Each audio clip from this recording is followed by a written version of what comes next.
Okay, so the URC returns this weekend after the break that we had for the European Games. We have first up on Friday the Scarlets versus the Bulls. So this is 14th versus 3rd. Scarlets have won their last 2 games, and considering that they've only won 3 in the URC so far this season, it is a bit of a purple patch for them.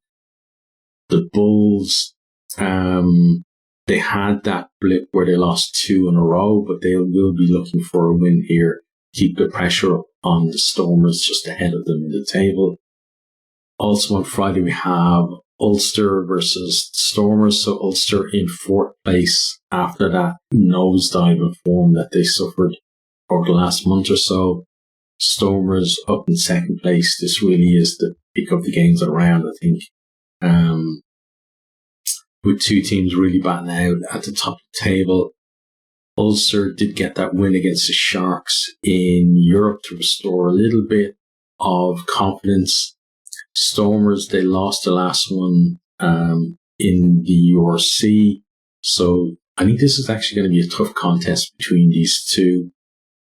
Ulster, I'm not sure whether they have completely restored, their confidence, and it's going to be interesting to see how they react if the Stormers can get themselves ahead and into a bit of a lead. On to Saturday then, we have Benetton versus Munster. So this is actually 6th and 7th in the table. So real jostling for position here. It's very tight. Basically from Glasgow in 5th down to Cardiff down to 10th.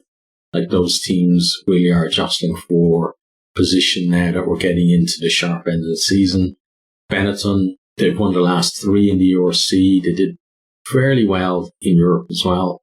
They're very difficult to beat at home. Munster have won 2 on the bounce in the URC. They had kind of mixed results in Europe, but they did enough to get themselves through to the knockout stages. And you can see as well that they are improving, and they look at this as another test to see exactly where they are on that curve in terms of, getting their systems right. And also, like Joey Carby, he didn't look great the last time out in Europe.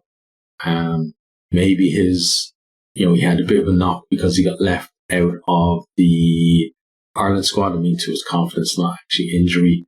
And then Healy, when he came on for him, he got a yellow card as well. So it's going to be interesting to see, did they maybe put Crowley in there at 10, or did you keep going with him at 12 and Carby at 10? So that's a little kind of mini story in that game by itself. Then we have the Dragons versus the Warriors. The Dragons have fallen back a bit. They're then in 15th place. Warriors are in 5th place. They're actually within touching distance of Ulster now because of Ulster's poor form recently. Warriors on a really good run at the moment. They have 4 wins on the bounce. Dragons, earlier on in the season, it looked like they were being more competitive and they were getting some results. But recently, the results, especially in the URC for them, have been hard to come by. So probably thinking that Glasgow are going to nick this one, but hopefully the Dragons do put in a performance and show us that they're not dead and buried just yet. Then we have Leinster versus Cardiff, so it's 1st versus 10th. Leinster have that 12-game winning streak in the URC. They went 4-4 in Europe as well. The last time out, though, it was actually, not a great performance by them last time in the URC, but they still, they're just a team that know how to win. Cardiff have been up and down for most of the season, and I think it's going to be difficult for them here, even though, like, Leinster are obviously going to be missing players who are going to Ireland camp. they still have like that squad of players there. I think they're going to be too much for this Cardiff team. Next, then we have Edinburgh versus the Chelsea Sharks. So Edinburgh in 8th place, they did really well in the Heineken Cup as well.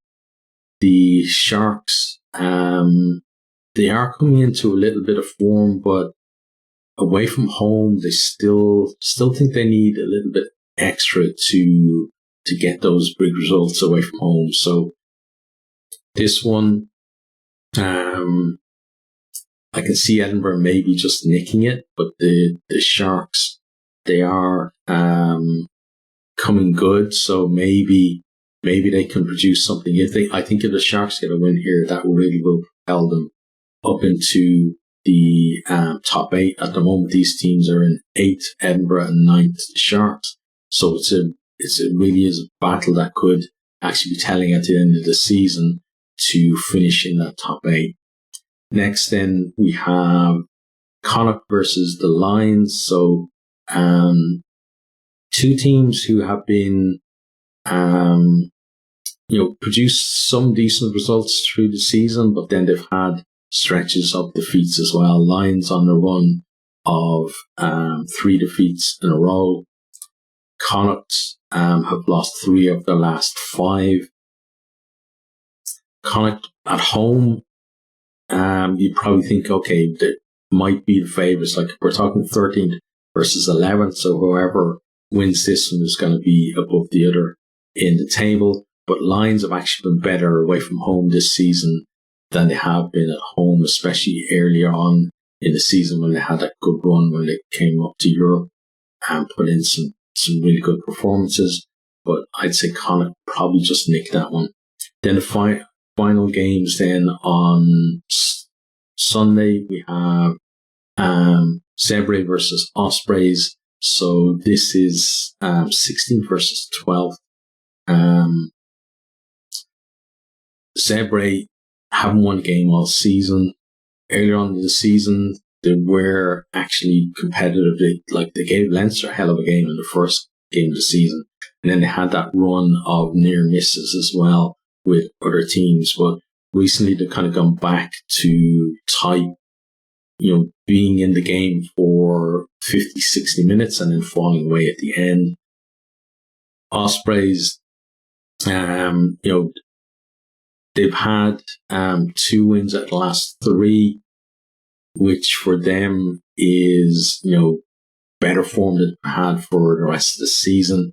They'd be would have seen this one as, a game that at the start of the season they would expect to win. Zebre, looking at Osprey's position at the table, probably look at it as a chance for them to nick their first win of the season as well. But I think that because of Osprey's form here, and then, they did fairly well in Europe too, that they're just going to have a little bit too much for them.